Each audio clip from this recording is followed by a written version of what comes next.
खासदार बजरंग सोनावणे यांच्या मुलाला अटक करा अशी मागणी करत बीड जिल्हाधिकारी कार्यालयासमोर घुले कुटुंबियांनी आमरण उपोषण सुरू केलंय। माझ्या मुलाला न्याय द्या, सौरभ बजरंग सोनावणे याला अटक करा, अन्यथा आम्ही इथेच आत्महत्या करू असा इशारा घुलेच्या आईसह भावाने दिलाय। तर घुलेच्या टाकळी गावच्या सरपंचाने देखील आक्रमक पवित्रा घेतलाय। जोपर्यंत घुले कुटुंबाला न्याय मिळत नाही तोपर्यंत आम्ही इथून उठणार नाही असा इशारा दिलाय। यावर खासदार बजरंग सोनावणेंचीही प्रतिक्रिया समोर आली आहे।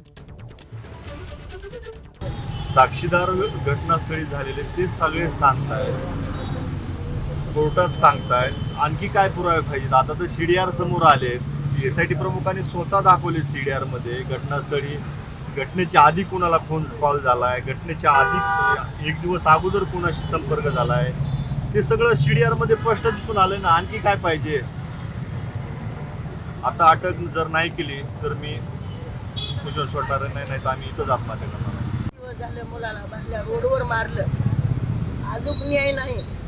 मग हे न्याय बजरंग सोनवण्याचं पोरग सौरभ सोनवणे तात्काळ अटक करायचं आणि आम्हाला न्याय द्यायचा। तर आम्ही इथलं उठणार सुद्धा नाही। आम्ही मुंबई पोस्टवर गेलो तरी आम्हाला का न्याय द्यायला, का पोलीस स्टेशन का तक्रार उचली ना। त्यांनी त्यांचा न्याय मिळायचा, ती जॉब बदलायचं किंवा काय बोलतात त्यांचा तो अधिकार लोकशाहीने त्यांना दिलेला आहे। त्यांनी काय करायचे तो त्यांचा विषय। पण मी हार्टली प्रत्येक वेळेस हेच सांगत आलो आहे की माझ्या मुलाचा कुठं दूरवरही संबंध असला तर त्याला कायद्याप्रमाणे जी असेल ती कारवाई त्याच्यावर करावी। आजही मी ते सांगेल।